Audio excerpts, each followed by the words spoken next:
Nah ini bulat kayaknya ke Pak Prabowo capresnya. Oh ya. Gitu. Untuk wapresnya ini usulan-usulan daerah agak variatif, Mas. Variatifnya bisa diceritakan apa aja tuh variatif? Variatifnya ada yang ngusulin Mas Gibran. Oke. Untuk wapresnya. Ah. Ini usulan Ya, usulan Konferda gitu. Ya. Ada yang ngusulin Pak Erlangga. Ya. Ada yang ngusulin Pak Ganjar Pranowo. Menyongsong pemilu 2024 siapa yang akan kita dukung. Mungkin nggak bahwa capresnya itu nggak bulat ke Pak Prabowo? Mungkin nggak? Ya yang pasti kita atau dipaksain harus Pak Prabowo? Enggak kah? Enggak tuh. Kita kan tidak akan membunuh dinamika demokrasi dalam organisasi. Assalamualaikum warahmatullahi wabarakatuh. Salam damai sejahtera buat kita semua. Om Swastiastu, Namo Buddhaya, dan salam kebajikan. Saya Febi Mahendra Putra, Direktur Pemberitaan Tribun Network. Tribuners, pada tanggal 19 sampai 25 Oktober 2023, KPU akan membuka masa pendaftaran calon presiden dan calon wakil presiden. Dan menjelang event itu atau timing itu, ada satu organisasi pendukung Pak Jokowi yang namanya Projo akan menggelar Rakernas tanggal 14 dan 15 Oktober 2023 di Kompleks Gelora Bung Karno, Senayan, Jakarta.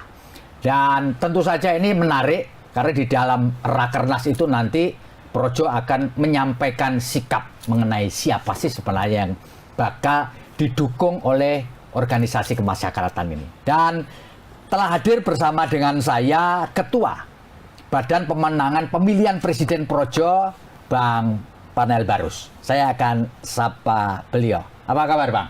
Baik, Mas Luar Febri. biasa ya. Bang, Baik. ini perlu kita juga sampaikan kepada publik mengenai rencana Rakernas Projo di Jakarta tanggal 14 dan 15 Oktober. Bang, bisa cerita dong, dalam Rakernas ini apa saja yang mau dibahas? Ya, terima kasih Mas Febri. Assalamualaikum warahmatullahi wabarakatuh. Waalaikumsalam. Selamat sore buat seluruh Tribuners. Jadi tanggal 14-15 Oktober 2023, hari Sabtu dan Minggu, Projo akan menggelar satu event nasional Rakernas yang tadinya sebenarnya kita mau laksanakan di periode akhir Oktober, tapi karena ada dinamika ya sehingga kita majuin. Maksudnya ini dilakukan sebelum tutup pendaftaran capres. Iya, jadi tadinya gitu ya? kan mau akhir, tapi kan ada dinamika, ada perubahan, akhirnya kita maju. Ya. Itu yang pertama. Yang berikutnya, bahwa Rakernas ini yang kita akan laksanakan di Indonesia Arena, GBK, ini bukan satu tahap yang berdiri sendiri, ya. Oh, dia rangkaian ya? Dia sebelumnya ada kegiatan-kegiatan dulu di provinsi-provinsi yang masing-masing daerah provinsi ya? Ya, yang kita sebut namanya Konferda. Konferda, konferensi daerah. Jadi konferensi daerah itu kita gelar dengan tujuan dua hal. Ya. Yang pertama konsolidasi mesin tentunya, menata mesin. Ya. Memverifikasi kepengurusan, ya. Dan yang kedua, menjaring aspirasi dan usulan dari teman-teman di daerah. Teman-teman Projo di daerah. Usulannya itu maksudnya usulan apa ini, Bang?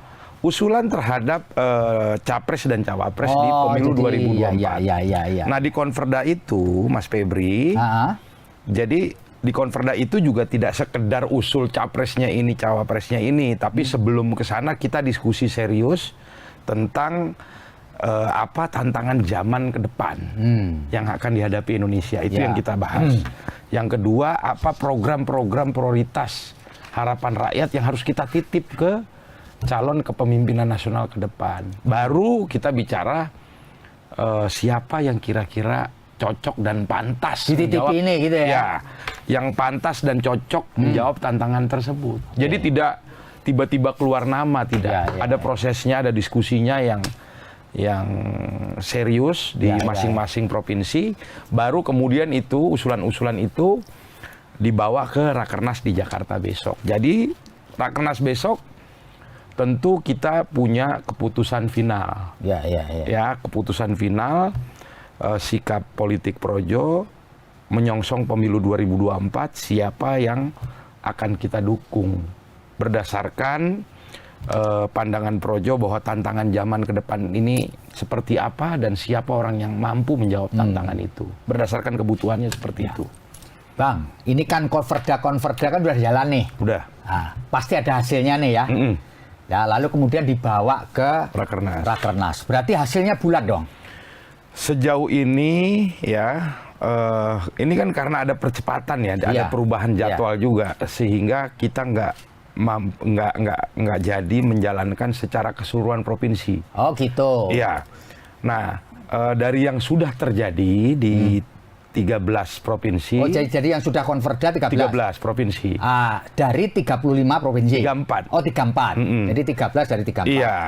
Tapi beberapa masih jalan nih, masih ada yang jalan sampai Rakernas. Iya. Dan ada juga yang akhirnya konverdanya virtual, pakai Zoom, ada juga gitu loh. Seperti Aceh maupun Jawa Timur besok masih ngejar konverda tanggal 7. Itu ada hasilnya tentu ya. Dari 13 yang sudah terjadi itu untuk capres yang diusulkan agak bulat ini, Mas. Oh, agak bulat dari 13. Bahwa masih ada sisa ya di antara 34 betul. ini, ya kan? Ya, kita belum tahu juga ya. Kita anggaplah ini totalnya yang bisa ngejar konverda menjelang Rakernas ini 15 lah. 15 ya, Le? Iya. Nah, ini bulat kayaknya ke Pak Prabowo capresnya. Oh, ya. Gitu. Untuk wapresnya ini usulan-usulan daerah agak variatif, Mas. Variatifnya bisa diceritakan apa aja tuh variatifnya? Variatifnya ada yang ngusulin Mas Gibran. Oke. Untuk wapresnya. Ini usulan ya, usulan konverda gitu. Ya. Ada yang ngusulin Pak Erlangga. Ya. Ada yang ngusulin Pak Ganjar Pranowo. Erick Thohir ada tak? Erick Thohir saya belum tahu nih yang dua terakhir nih. Nanti kita cek wakilnya. Terus ada juga yang ngusulin Pak Mahfud. Ada juga. Seperti itu maksudnya variasinya itu. Ya. Nah, nanti karena ini baru kurang dari separuh, ketika nanti dibawa Rakernas itu mungkin nggak bahwa capresnya itu nggak bulat ke Pak Prabowo? Mungkin nggak? Ya, yang pasti kita... atau dipaksain harus Pak Prabowo? Enggak kah? Enggak. Tuh. Kita kan tidak akan membunuh dinamika demokrasi dalam organisasi. Jadi itu biarkan berkembang, bergulir, biar kemudian ini didiskusikan oleh teman-teman, ya seperti apa nanti kita putuskan bersama. Yang penting begitu dia sudah menjadi keputusan yang final dalam Rakernas, saya pikir semua kader Projo, semua pengurus Projo, apapun itu wajib menjaga keputusan ini dan menjalankannya, ya. Dan memenangkannya. Saya pikir itu mungkin nggak di dalam dinamika nanti itu, ya muncul kan tadi sebagai organisasi nggak boleh dong bunuh aspirasi kan. Bisa saja muncul nama Anies, bisa muncul nama Pak Ganjar, misalkan bisa saja. Bisa. Nah, keputusan akhir itu diputuskan dalam bentuk voting kalau terjadi perbedaan pendapat atau diupayakan ada musyawarah mufakat gitu, Bang? Iya, semua mekanisme dimungkinkan. Jadi voting juga mungkin ya? Semua mekanisme dimungkinkan, ya. Dari proses yang berjalan sudah terlihat, ya. 13 itu seperti apa? Banyak memang perbedaannya itu di pilihan wapresnya saya lihat. Tapi kalau presidennya agak bulat tapi pasti ada lah ya. Gini, yang pasti sebenarnya forum konverda itu kan juga sudah jadi satu fase untuk kemudian teman-teman berdebat di provinsi masing-masing. Ya kan? Jadi besok perdebatannya sudah tidak terlalu luas karena perdebatannya adalah usulan masing-masing provinsi lagi. Gitu.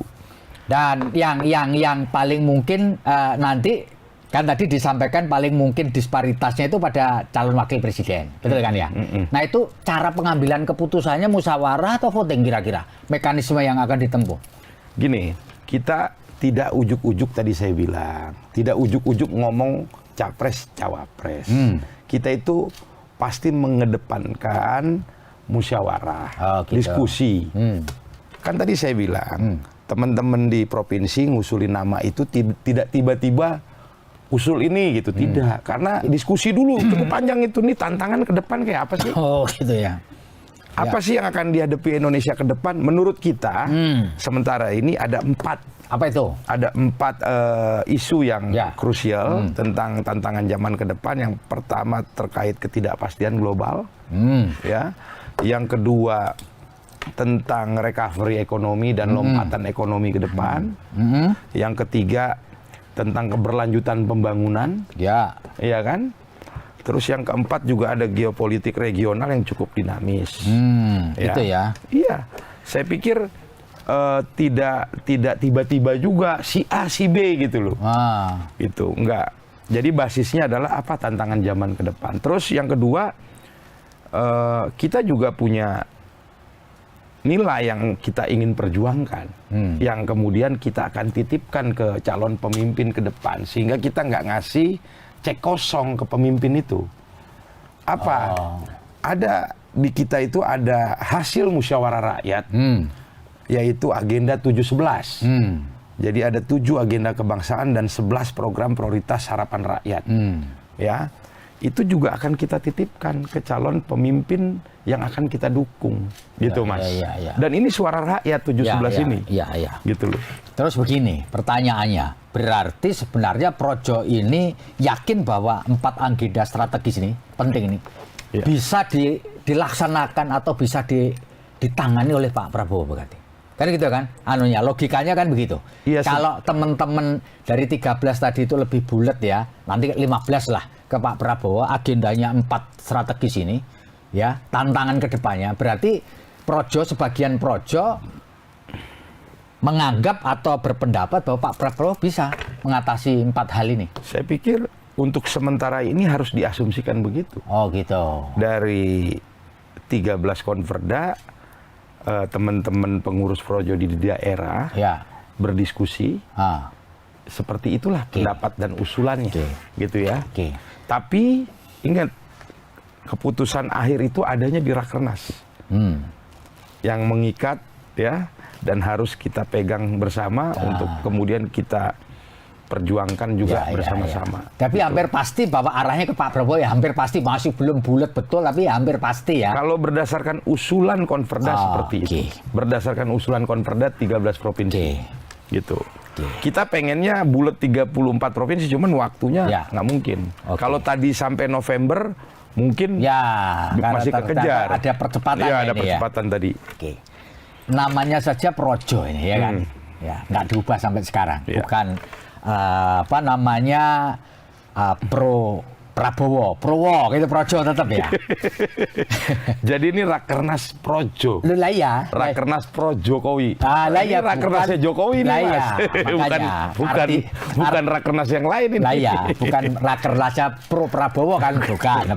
Nah, artinya boleh nggak kalau saya simpulkan bahwa apa yang akan direkomendasikan oleh Projo nanti hasil Rakernasnya itu sudah permit lah, sudah agree dengan Pak Jokowi kah? Apa bisa ditafsirkan begitu? Artinya suaranya Projo ini ya suaranya Pak Jokowi. Artinya sudah dapat restu dan persetujuan dari Pak Jokowi. Boleh nggak disebutkan begitu? Disimpulkan begitu? Bisa nggak? Ya, pilihan rakyat pasti jadi pilihan Pak Jokowi. Nah ya, kalau saya simpulkan kayak gitu, bahwa apapun yang nanti Rakernas ini akan dihasilkan Projo, artinya disetujui dan direstui oleh Pak Jokowi. Begitu boleh nggak saya simpulkan kayak gitu? Yang pasti saya sampaikan bahwa pilihan rakyat itu pasti pilihan Pak Jokowi dan pilihan kami. Ya. Gitu loh. Ya. Iya, boleh. Gitu loh. Pilihan rakyat pasti pilihan Pak Jokowi dan pasti juga pilihan kami. Gitu loh. Nah, di dalam Rakernas ini yang buka siapa, Bang? Insya Allah Ketua Dewan Pembina.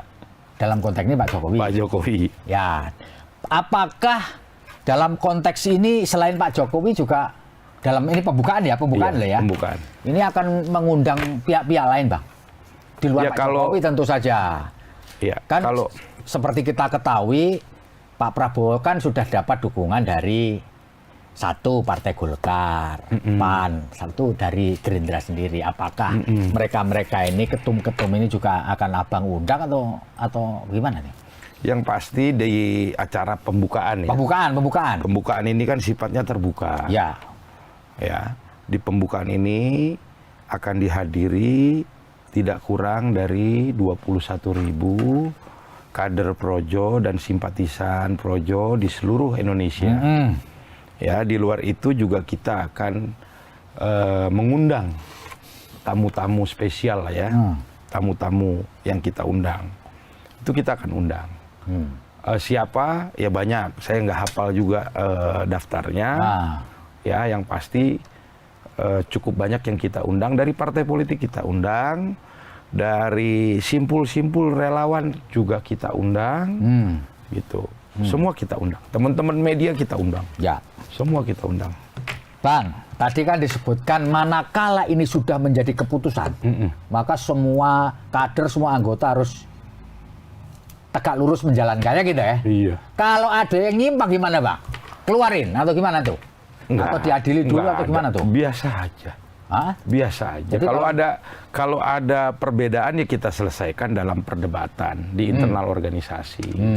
Tapi begitu dia sudah kita sudah kita sepakati bersama, ya itu sudah jadi kesepakatan bersama gitu loh. Sehingga selalu kami berpikir gini, Mas Febri. Ya. Dalam rakernas, dalam rapat, dalam musyawarah, itu waktunya kita berdebat sekeras-kerasnya. Oke, sekeras-kerasnya. Iya. Karena waktu perang nggak boleh lagi ada debat. Lah kalau nanti di perang terus ada gimana? Dikena sanksi? Jadi kita berdebatnya ya di tempat itu. Di tempat rapat musyawarah. Jadi 21.000 orang ini, undangan ini, ya yang peserta rakernas itu boleh ngomong apapun gitu ya? Oh enggak, kalau itu yang 21.000 itu pembukaan aja ya? Pembukaan. Begitu rakernas itu berapa Rakernas pesertanya? itu kan 34 provinsi itu hanya ada diwakili pengurus ya. Ada 419 DPC. Jadi gitu. yang punya hak untuk ngomong 419 DPC ini? Iya, sama DPD. DPD ya? Iya. Di luar itu kagak ya? Yang 21.000 itu undangan pembukaan ya? Itu kan anggota-anggota kadang-kadang kita nggak bisa tolak juga mau hadir. Apalagi kan kita bikin event kayak begini kan, event organisasi belum tentu setahun sekali juga. Jadi kalau kita tahan juga kan euforianya besar sekali gitu loh. Iya. Jadi kita biarkan ikut hadir dalam pembukaan, begitu masuk sidang rakernas ya terbatas di kepengurusan. Gitu. Dan itu di sidang rakernas nanti kita akan fokus lebih kepada pembahasan strategi taktik pemenangan. Jadi strategi taktik pemenangan bagi calon yang didukung oleh Projo. Iya, pasti. Gitu ya. Bagaimana kemudian jadi kayak partai politik aja Bang ini Bang, punya Bapilpres Bapilu gitu. Padahal Prabowo kan, kalau toh Prabowo ya, kan sudah punya partai sendiri, sudah punya Bapilu sendiri, Golkar ada, PAN ada gitu. Tambah lagi ini ya. Iya. Jadi gini, kita akan fokus di strategi taktik pemenangan untuk calon yang kita dukung. Karena kita ngelihat kunci dari kemenangan pemilu 2024 itu juga salah satunya ada di ceruk pendukung Pak Jokowi. Oh gitu. Yang secara angka juga fantastis. Ya. Apalagi pemerintahan Pak Jokowi di akhir masa jabatan ini juga approval ratingnya cukup tinggi. Nah kalau mau berkaca dari angka yang diperoleh Pak Jokowi di pemilu terakhir di 2019 ada 85 juta tuh yang milih Pak Jokowi. Artinya kita Ormas Projo ini akan fokus di situ aja. Dan dan itu Mas Febri akan jadi kunci pemenangan. Ya. Gitu loh, akan jadi kunci pemenangan itu di situ. Ya. 85 juta suara itu. Projo nggak usah kemana-mana, garap yang itu aja. Gitu. Nah kalau masalah ada struktur Bapilpres di Ormas Projo, udah kayak partai atau apa, harus diakui Mas Febri bahwa partisipasi rakyat dalam pemilu juga tinggi sekali. Gitu ya. Partisipasi politik rakyat dalam dalam pemilu 2019, 2014 itu cukup tinggi. Dan saya mau bilang gerakan rakyat itu jadi variabel kunci kemenangan calon presiden yang didukung, gitu loh. Kalau ada kemudian pihak-pihak yang tidak memahami ini, itu menurut saya salah. Ya. Gitu ya. Jadi Pak Jokowi itu pernah bilang sama saya bahwa di pemilu 2014 ya. Ya. Saya ingat itu setelah 23 Juli 2014. Saya datang ke rumahnya di Solo, suasana Lebaran. Ini belum diputuskan dia jadi presiden. Oke. Masih proses KPU dan MK itu 2014. Dia bilang ada 5 variabel yang penting yang harus diukur dalam Pilpres. Yang pertama, variabel pertama adalah dukungan partai politik di parlemen kita kalah ini, kata dia. Terus dukungan kepala daerah kalah, dukungan media waktu itu kalah, dukungan finansial apalagi, ya.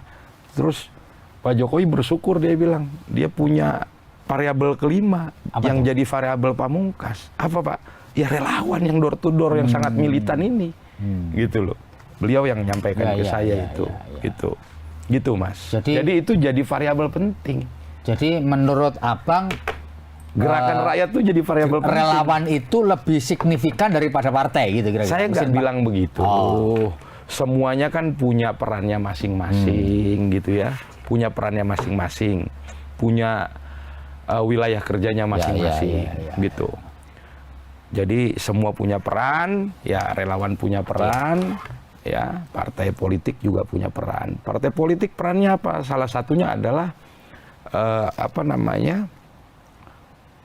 membangun koalisi sehingga bisa mendorong calon presiden dan calon wakil presiden kan. Salah satunya kan itu. Kalau relawan kan nggak bisa. Gitu loh. Bang. Nah, habis itu memenangkan ya tugasnya relawan. Bang, kalau boleh kita tahu, Bang. Jadi nanti setelah Rakernas itu dilakukan, jadi bentuk konkret hasilnya itu apa saja? Boleh diceritakan. Jadi pasti bentuknya apa? Apakah ada semacam deklarasi kah atau apakah apa gitu? Boleh dijelaskan? Iya. Hasil akhir dari Rakernas. Jadi kurang lebih ada 3 segmen lah di event itu ya. Ada pembukaan, ya. Terus ada sidang Rakernas dan pembacaan, ada deklarasi juga ada, gitu. Tapi itu terpisah-pisah ya. Ya. Gitu. Jadi nanti, ini gongnya itu adalah pembacaan hasil Rakernas kan tentu saja. Iya, betul ya? Bisa kan? Deklarasi juga bisa. Bisa juga ya deklarasi ya. Iya. Karena yang ditunggu sama teman-teman kan deklarasi. Betul, deklarasi. Dan ini kan Rakernas Projo. Ya. Rakernasnya Pak Jokowi juga. Ya. Bang, kalau dalam dunia politik ini kan mendukung ini kan soal take and give ya, Bang. Ya. Betul nggak, Bang? Ya. Di dalam artinya Projo sendiri memberikan support itu kan pasti antara memberi dan menerima.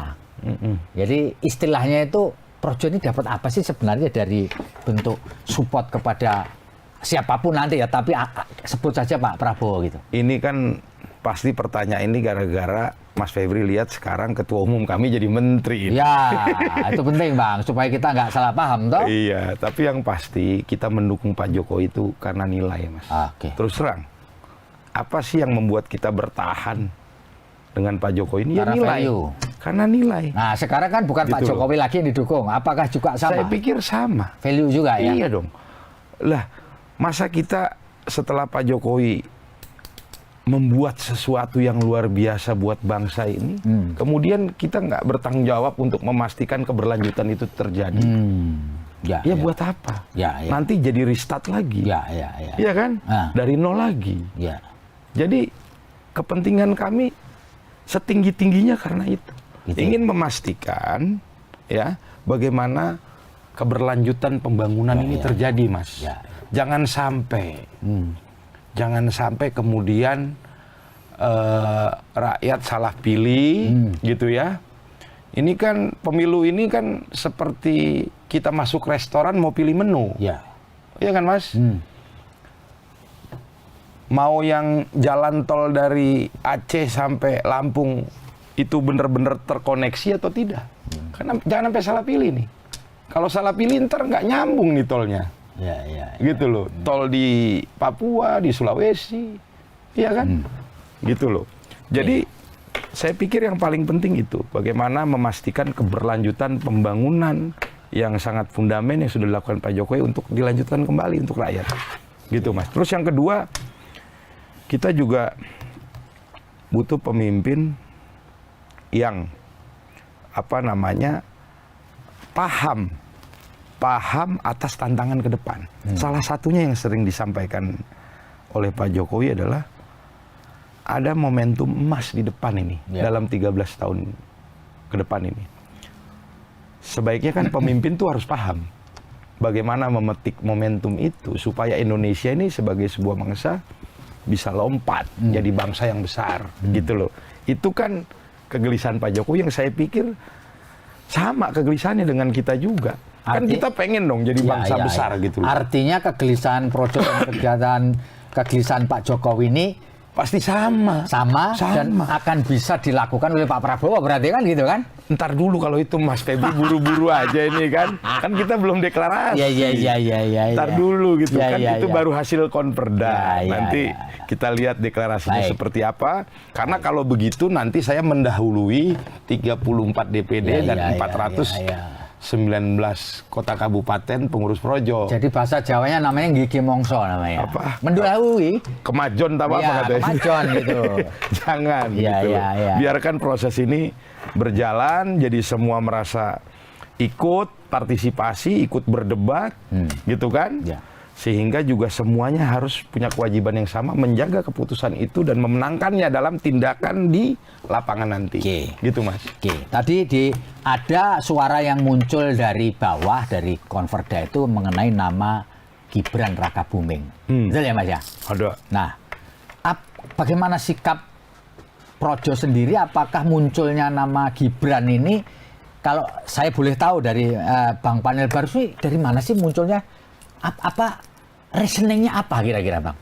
Bu, bisa nggak dijelaskan Bang? Kenapa kader-kadernya atau anggotanya Projo ini di bawah ada yang memunculkan nama Gibran Rakabuming ini? Iya kita. Apa sih reasoningnya Pak? Kan kita juga harus membayangkan apa yang dipikirkan oleh teman-teman pengurus Projo di daerah ya kan, sehingga kemudian keluar tawaran nama Mas Gibran gitu kan. Nah kadang-kadang juga saya ngajak diskusi sama teman-teman. Kenapa Gibran gitu kan? Dan ternyata variatif juga jawabannya gitu ya.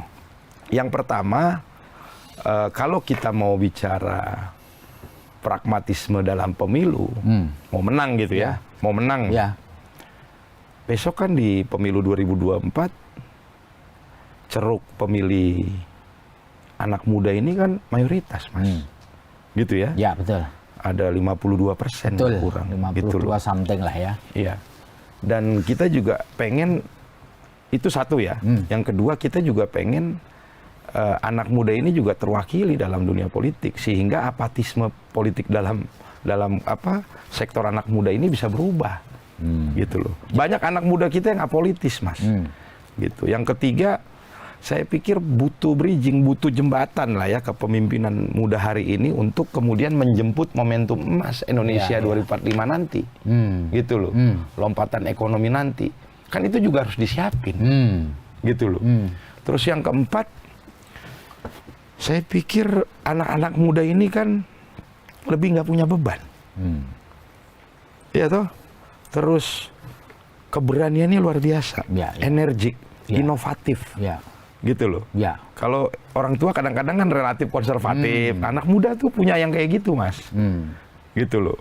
Kalau yang tua ketemu yang muda kan luar biasa nanti Mas. Gitu loh. Nah terus saya bilang juga, bro kenapa lu pada dukung Mas Gibran jadi wapres gitu kan? Padahal kan secara konstitusi belum memenuhi syarat. Lagi proses MK. Ya udahlah, pokoknya apa putusan MK kita patuhilah, gitu loh. Ya kita tunggu aja, ini sebagai sebuah aspirasi dari kita. Gitu Mas. Bang, apakah nama Gibran yang dimunculkan dari bawah ini Bang?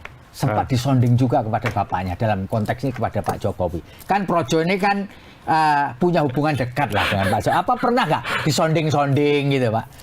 Disinggung-singgung itu pernah nggak Pak? Yang pasti saya baca tuh ada artikel ya di Kompas. Mas Gibran setuju sama Pak Jokowi, tidak setuju wacana Projo menyandingkan saya dengan Pak Prabowo, kata dia. Tapi dengan statement itu kami makin semangat malah. Gitu. Kami makin semangat gitu loh. Enggak, pertanyaan saya apakah pernah disonding gitu loh? Iya. Atau belum? Ya kita bilang, kita teman-teman di daerah banyak yang pengen dorong Mas Gibran. Gitu. Tapi belum pernah ya disampaikan kepada Pak Jokowi, Pak ini ada aspirasi begini sebagai... Ya kan Mas, udah pasti beliau juga tahu Mas. Ya kalau itu tahu lah ya di media dia tahu. Tapi orang apakah secara resmi atau secara non formal juga pernah nggak Projo sampaikan? Bagaimana pendapat Bapak soal suara-suara di luaran itu, pernah nggak Pak? Belum? Yang pasti ya kita mau mulai konverda aja bulan Juli saya laporan. Saya sampaikan Pak, kita kick off konverda hari ini di Sulawesi Selatan. Oh ya saya ikutin beritanya. Jadi saya pikir beliau tahu berita itu. Gitu. Tapi nggak ada sinyal untuk ngerespon itu. Sinyalnya ada nggak? Enggak, antara setuju dan tidak. Kita kan tidak dalam posisi minta restu untuk urusan itu. Gitu. Karena kan kita sama-sama tahu bahwa forum konverda ini ya itu untuk menjaring aspirasi teman-teman di daerah. Kan kita bilang Pak kita mau konverda. Konverda itu buat apa? Kita kasih tahu ini buat konsolidasi sama menjaring aspirasi suara teman-teman pengurus Projo di daerah. Eksekusi. Gitu. Gitu loh. Oke, Bang. Para relawan dan pendukung Jokowi kan tidak hanya Projo, betul nggak ya? Iya. Banyak yang lain gitu ya. Dan mereka punya pendapat yang berbeda dengan Projo, macam-macam lah gitu. Iya. Bagaimana Projo nanggepin ini, Bang? Saya pikir biasa lah, aja ya? nggak apa-apa. Yang penting kan ngopi, tetap ngopi bareng sama teman-teman itu. Ngopi, silaturahmi, grup masih sama. Gitu ya? Nggak ada yang berubah. Yang penting buat kita adalah... Bukan. Yang penting buat kita adalah perspektif kita sama dulu dalam melihat momentum pemilu. Yang penting semangat kita satu, yaitu Indonesia maju ke depan. Indonesia lompat ke depan. Lagi pula kan pemilu itu cuman sehari, Mas. Dari jam 7 pagi sampai sore. Iya kan? Ngapain kita bikin ribut-ribut terlalu besar? Gitu loh. Janganlah, sayang. Masa pemilu satu putaran yang dibiayai 17 triliun itu pembiayaannya dibikin untuk merusak, memecah belah bangsa ini, kan sayang dong. Jangan. Jadi kita pengen pemilu besok ya bisa menghasilkan Mas pemimpin yang dicintai rakyat. Kita pengennya begitu. Pemimpin yang dicintai rakyat supaya menghasilkan pemerintahan yang kuat. Seperti Pak Jokowi ini. Pak Jokowi ini pemerintahannya kuat. Kenapa? Karena dicintai sama rakyat. Gitu loh. Jadi kita pengen pemilu seperti itu. Pemilu menghasilkan pemimpinnya rakyat Indonesia, bukan sebagian rakyat Indonesia. Terus yang kedua, kita juga pengen pemilu besok karena cuma sehari ya berjalan damai lah, sejuk-sejuk aja lah, gitu loh. Kita ngopi tetap ngopi, jangan kemudian elit udah peluk-pelukan, rakyat masih ribut-ribut. Waduh, kan kacau itu, rugi sendiri kitanya, gitu loh. Apalagi kita juga harus sama cara berpikirnya, karena Indonesia ini negara yang besar, Mas. Kan nggak bisa, Mas, dikelola oleh satu pihak aja, Mas. Dikelola oleh satu partai gitu. Mana bisa. Indonesia ini negara yang begitu besar, masalahnya kompleks, dia harus diurus secara kolaborasi oleh banyak pihak. Semua harus terlibat lah. Saya pikir begitu, Mas. Gitu. Bang, bisa nggak dijelaskan gitu, kok kelihatannya yang tampak itu Projo itu nggak senang betul sama Mas Ganjar, kenapa sih? Tidak senang. Nggak senang gitu loh, nggak happy dengan Mas Ganjar gitu loh. Bisa dijelaskan atau memang nggak, biasa aja atau gimana, Bang? Enggak juga ya. Rakernas 5 beliau datang. Di Borobudur, di Magelang. Gitu, datang. Ngobrol-ngobrol. Nggak ada masalah. Rakernas 5. Nah, besok kan Rakernas 6 nih. Ini yang di Jakarta besok 14-15 nih Rakernas 6. Di Rakernas 5 Mas Ganjar datang. Di Borobudur waktu itu. Iya. Jadi kalau masalah Kan ini bukan suka nggak suka. Milih pemimpin ini kan bukan suka nggak suka, Mas. Milih pemimpin ini lebih kepada, tadi saya bilang, pemimpin ini kan alat. Iya toh? Pemimpin ini alat. Tantangan ke depannya seperti apa ini? Nah, kemudian kita pilih pemimpin kira-kira mampu nggak menjawab tantangan ini? Jadi bukan saya suka atau tidak suka, enggak. Kira-kira nih alat yang kita pakai untuk menjawab tantangan, untuk mencapai sasaran ini cocok nggak gitu loh. Jadi bukan suka tidak suka, nggak ke situ lah. Itu terlalu subjektif kalau begitu nanti. Terlalu banyak yang dikorbankan kalau urusannya suka nggak suka gitu. Apakah nanti hasil atau dokumen Rakernas ini akan juga diserahkan pada Pak Joko Widodo? Hasil dokumen Rakernas. Kan ini kan Rakernas ini kan pasti menghasilkan dokumen-dokumen kan, keputusan, strategi dan seterusnya lah. Ini namanya aja Rakernas. Tentu kita punya target ya. Itu dari 85 juta suara pendukung Pak Jokowi, kita akan fokus di angka berapa untuk menyumbangkannya kepada calon yang kita dukung, gitu. Dan berdasarkan ukuran infrastruktur organisasi kami bisa bekerja sebesar apa, itu juga yang akan menjadi bahasan dalam Rakernas besok. Tentu semua hasil Rakernas ya kita sampaikan lah ke Ketua Dewan Pembina, pasti Mas. Kalau kan? Kalau hasil Rakernas, Pak Jokowi kan hanya hadir di pembukaan. Iya, dan itu akan ada arahan. Oh gitu. Ada pidato arahan di situ. Musra kan itu produk yang lahir dari Rakernas 5, Mas. Ya. Rakernas 5 kita di Borobudur, beliau pidato, ngasih arahan, Projo turun ke rakyat, bicara sama rakyat, dengar aspirasi rakyat. Kita mikir mekanismenya apa, akhirnya lahirlah Musra. Ya. Gitu loh, Mas. Ya. Nah, besok kita dengar nih, menyongsong pemilu 2024, apa arahan beliau, itu yang kita nanti. Itulah yang kemudian jadi dasar kami berpijak, itulah yang menjadi dasar kami bertindak dan melangkah. Jadi kira-kira ada kejutannya lah, kira-kira ini karena hanya terpaut beberapa hari dengan pendaftaran ini, kan? Kan kalau Rakernas 5 kan ojo ke susu. Terus kemarin pertemuan relawan di Bogor, nyalakan mesin. Ya. Udah begitu kan? Ya, nyalakan mesin tapi jangan jalan. Jangan jalan dulu. 14-15 kita tunggu matikan nih. Mesinnya belum ya. Kalau kita sih ngelihatnya momentum Rakernas besok, momentum injak gas, Mas. Tapi kira-kira ada kejutan nggak ini?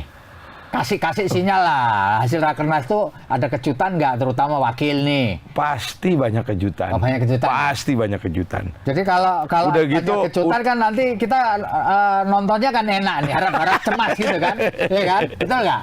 Jadi orang yang akan mengikuti ini secara virtual kan harap-harap cemas kan, kejutannya apa nih, gitu kan?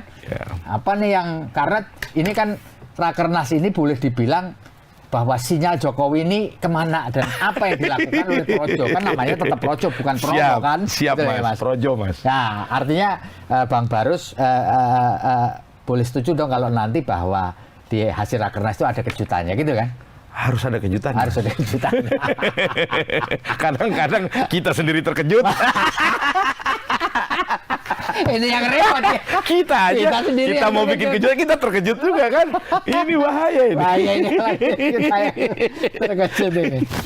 Jadi gitu, Mas. Ya.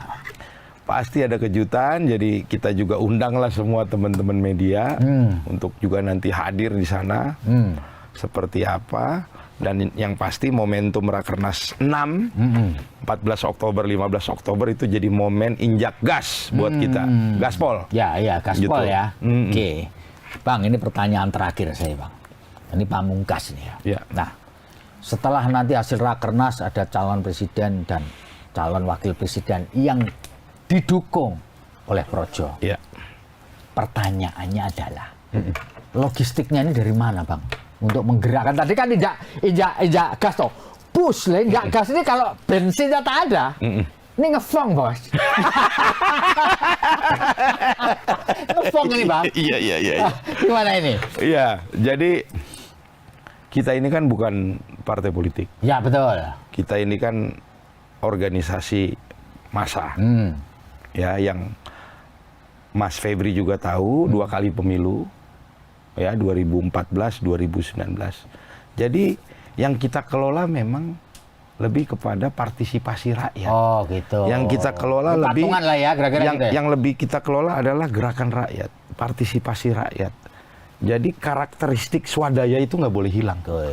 Karakteristik sporadis itu juga selalu nempel. Jadi bensinnya rame-rame gitu lah kira-kira ya? Letupan-letupan yang tidak terduga itu jadi karakter. Gerakan rakyat tuh ya seperti itu.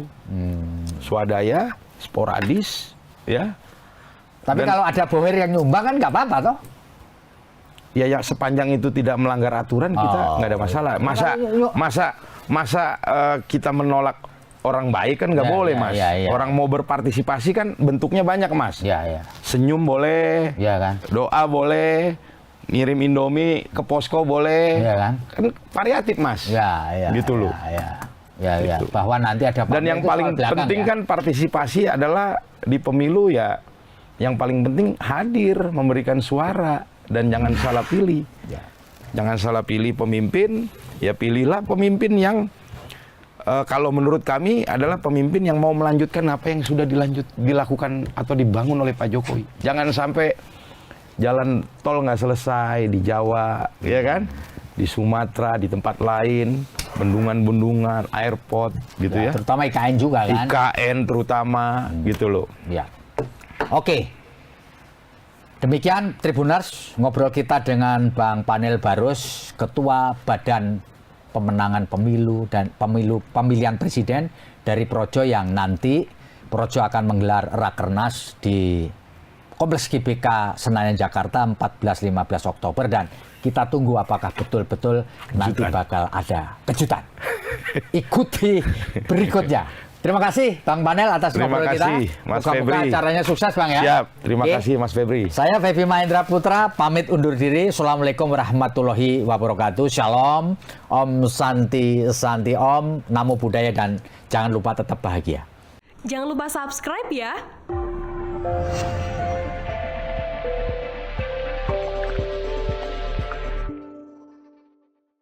Jangan lupa subscribe ya.